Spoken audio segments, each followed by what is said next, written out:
அங்கே சாணகில கோவிலும் மாயன் மாதம் பணிந்திடுவாளே மாயன் மாதம் பணிந்திடுவாளே மாயன் தேவி சீதையரோ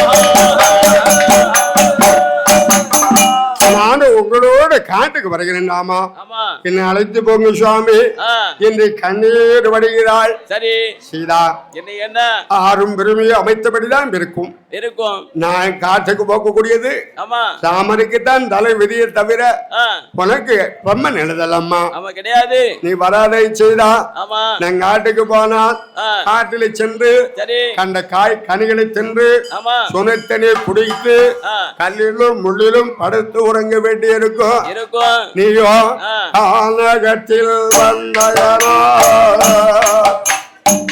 கானகத்தில் நடந்தயாரோ ஆல்பாதோ நோகிவிடும் வேனதில வந்தயாரோ எம்பி மனம் நொந்திடுவா பணத்தண்டி குருட்டயாரோ மந்தையடி வந்திடும் சுனத்தண்டி குடித்தயாரோ சுவகிடி வந்திடும் பணத்தேகில் வரவேண்டா வரவேண்டா வரவேண்டா வைதே ஆகிய லட்சுமி வனத்தேகே வரவேண்டா வரவேண்டா வரவேண்டா வைதேகே லட்சுமி என்னோடு காட்டுக்கு வராத செய்தா நீ நாட்டில் இருக்க வேண்டும் என்றார் பெருமாள். இவன் என்ன சொல்கிறான்? சுவாமி நான் உங்களோடு வருவேன். நான் யூத்தில் இருக்க மாட்டேன்.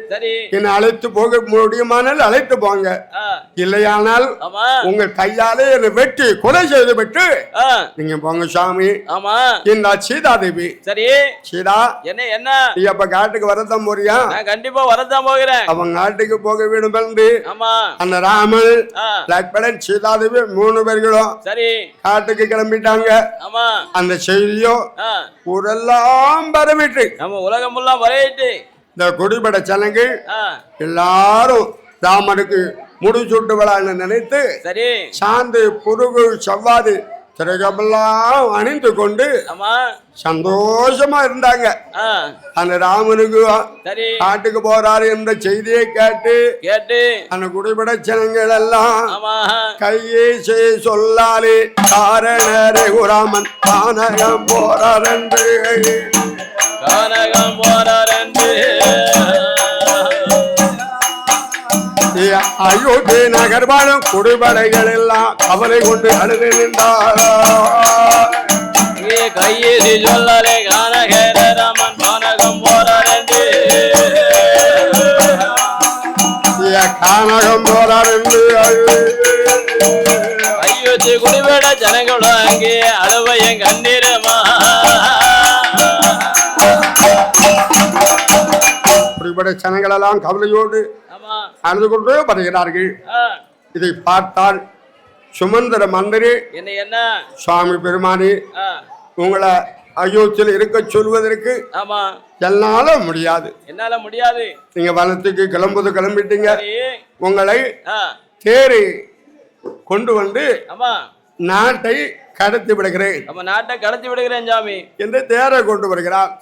தேரில் ஏறுகிறார் ராமன் லக்ஷ்மணன் சீதாதேவி 3 பேர்களும். இந்த குடிபட ஜனங்களாம் பார்த்தாங்க. ராமன் இல்லாத அயோத்தியில் நம்ம மட்டும் நாட்டில் இருக்க வேண்டுமா? நம்மளும் நாட்டில் இருக்க வேண்டாம். நம்மளும் நாட்டில் இருக்க வேண்டாம். ராமன் எந்த இடத்தில் இருக்கிறாங்களோ அந்த இடத்திலே நாமளும் இருக்க வேண்டும் என்று பின்தொடர்ந்து வருகிறாங்க.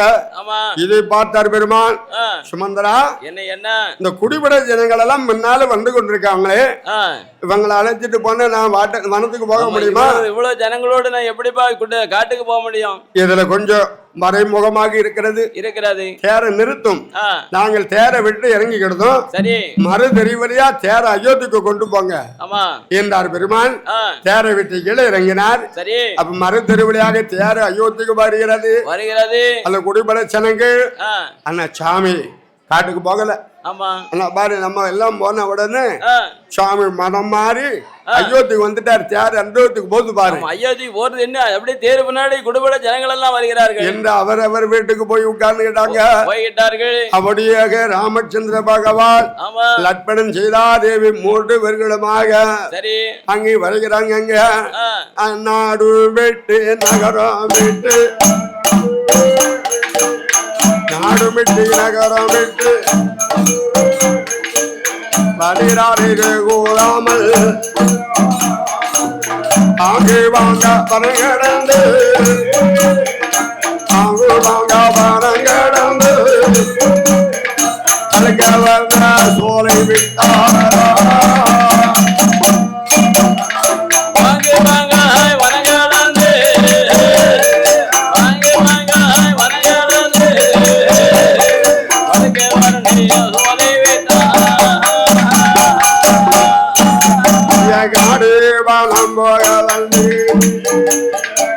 ராமனோடு லட்சணமும் தானே சீதாலட்சுமியோ பிள்ளையார் கோவிலோ வந்து அமர்ந்திடுவோ அங்கே வந்து இருக்கும் போது அப்படி இருக்கும் போது அரசம் நந்த ஜரதனோ கண் முடித்து பார்த்திடுவா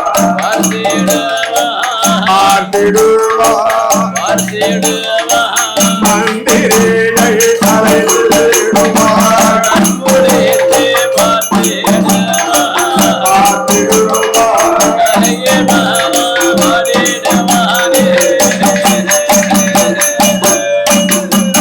கண் முடித்து பார்க்கிறார். ராமா ராமா என்ன என்று ஞாபகம் வருகிறது. சரி மந்திரி சுமந்திரனை அழைத்து மந்திரியே என்ன என் மகனை எங்க உங்க மகன் காட்டுக்கு போய்விட்டார். காட்டுக்கு போயிட்டாங்க. என் மகனை சீக்கிரமாக கண்டு சரி நான் சொன்னதாக சொல்லி அழைத்து வர வேண்டும். வனத்துக்கு போகிற ராமன் போகலாமாம். போகலாமா எந்த ஒரு தடையும் சொல்லவில்லையாம். வனத்துக்கு போகிறதுக்கு முன்பாக செந்தாமரை போன்ற முகத்தை அப்பாவுக்கு ஒருவேளை காண்பித்து போக வேண்டுமா ராமா என்று அழைத்து வா என்றாரு அந்த மந்திரியிடத்தில். போய் அழைத்து வருகிறேன் என்று மந்திரி வருகிறான். ராமனை கண்டால் அவன் ராமனை கண்ட போது ராமனிடம் விவரத்தை சொல்ல அவன் ராமன் சொல்லுகிறார். மந்திரியாரு எங்க அப்பாவுக்கு போய் நான் சொல்லதா போய் சொல்லும். என்ன 1000 கோடி நமஸ்காரம் என்று சொல்லுங்கள். 1000 கோடி நமஸ்காரம். அணை கடந்த வெள்ளம் அழுதாலும் திரும்பாதம் என்று சொல்லுங்கள். 14 வருஷத்தையும் பாலவனத்தில் பாவத்தை தொலையாமல் நம் பட்டணம் வந்து சேரமாண்டே என்றார் சுவாமி. அப்ப சுமந்திரன் சொல்கிறார், சுவாமி உன் வைத்த காலை பெண் வாங்காத வீரவான், நான் போய் உங்க அப்பாட்ட சொல்லுகிறேன். நீங்க 14 வருஷத்தும் 14 நாளாக கழித்து சீக்கிரம் பட்டணம் வந்து சேருங்க என்று சொல்லி அந்த மந்திரி இடத்தில் விடுத்து சொல்லி அந்த மந்திரி இடமாதில அந்த மந்திரி இடமதில சொல்லி வாடி அனுப்பி அண்ணனும் தம்பியுமா அழகு பூவ ஜானகியோ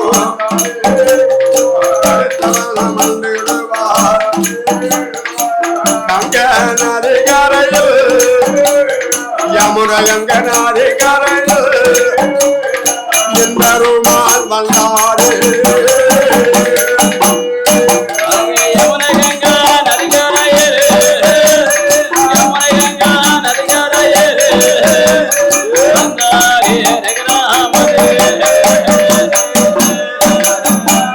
நதியில வரும்பொழுது போடப்படக்கூடிய ஒரு புகழ் அன்னை பெருமாளை வருகிறதை கண்டான். சுவாமி வனத்துக்கு வந்துகிட்டீங்களே, ஆனா எங்களோட பாக்கியமே பாக்கியம் உங்களை கண்டு விட்டோம். பெரிய பாக்கியம் சுவாமி. நீங்க வனத்துக்கு வந்ததினால் சரி இந்த இடத்தை விட்டு நீங்க எங்கேயும் போக வேண்டாம். ஒரு இடத்துக்கு போக வேண்டாம். இது பக்கத்தில் இருக்கிறது செனங்கியல் நகரம் எங்களுடைய கிராமம். எங்க குடிசையில வந்து இருங்க. சரி உங்களுக்கு சேரம் திரைமாவும் கொண்டு வந்து தருகிறோம். அப்ப ராமன் சொல்லுகிறார், மகனே காட்டுக்கு போகிறோம் சொல்லி நாட்டுக்கு அருகாமலே இன்னொரு இடத்தில் வந்து அடைக்கலம் இருந்தால் நாடு நகரமெல்லாம் பறித்து பேசுவாங்க. இந்த ஓடத்தை வைத்து இந்த ஆற்றை கடத்தி விடுகிறார். அவன் என்ன சொல்கிறான்? ஓடத்தை 7 14 உலகத்தை தாங்கினாலும் உங்களை மட்டும் தாங்காது சுவாமி. அப்ப உன் ஓடம் என்னை தாங்காதா? அப்படியான உன் ஓடத்தில் முன்முகப்பில் சேதாரம் இருக்கட்டும், பின்முகப்பில் தம்பி லட்சுமணன் இருக்கட்டும். நான் மட்டும் உன் ஓடத்தில் படாமல் அந்த வாக்கியமாக வருகிறேன் என்றார் சுவாமி. அப்படியெல்லாம் ஆட்டை கிடக்கிறது வந்து அவன் ஆட்டை கிடத்தி விடுகிறான்.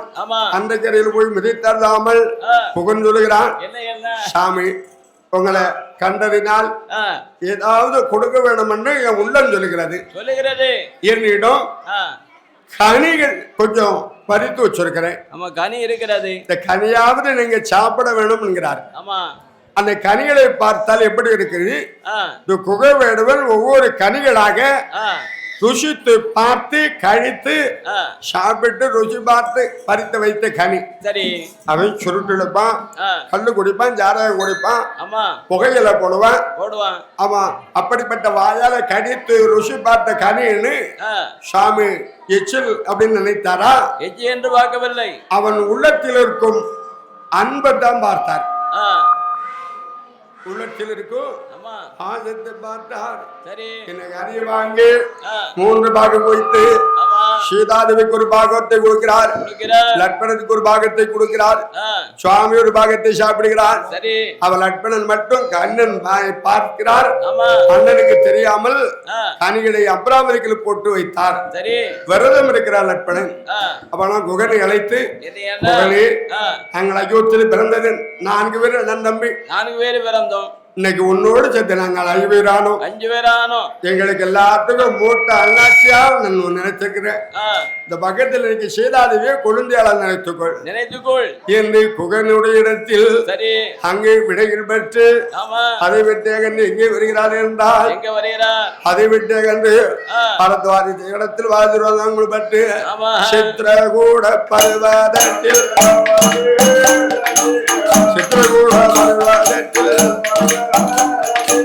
ஸ்ரீராமல் வந்திடுவார் அமர்ந்திலாவோ அழகை அமைத்தல்லாவோ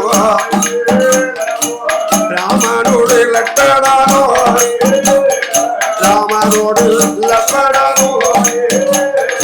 அந்தி ஸ்ரீரா லட்சுமியோ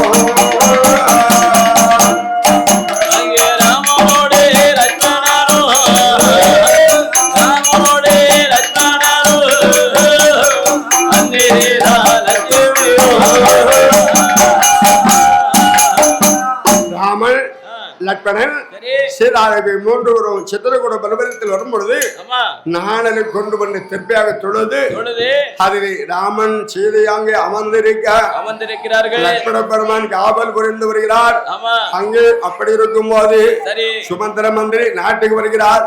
மன்னன் தசரதன் இளைச்சல் சொல்கிறார், உங்க பிள்ளையை கண்டு ஆணை கடந்த வெள்ளம் மணந்தாலும் திரும்பாது என்று காட்டுக்கு போய்விட்டார் என்று சொல்லும் பொழுது இதை கேட்ட தசரதன் அவன் மெம்மை அடைகின்றார். வேதனை பொறுக்காமல் நீர் விட்டு அடைகின்றார், கதறி அடைகின்றார். ராமா ராமா, நீ மரத்துக்கு போய்விட்டாய் ராமா. சின்னஞ்சிறு தாமரை பொன்னான மேனினோட, சின்னஞ்சிறு தாமரை பொன்னான மேனினோட, சின்னஞ்சிறு தாமரை பொன்னான மேனினோட, சின்னஞ்சிறு தாமரை பொன்னான மேனினோட, செடிவானோன் வந்தாயோ திகுலாமா, சின்னஞ்சிறு தாமரை பொன்னான மேனினோட, பொன்னான மேனினோட, செடிவானம் சென்றாயோ திகுலாமா.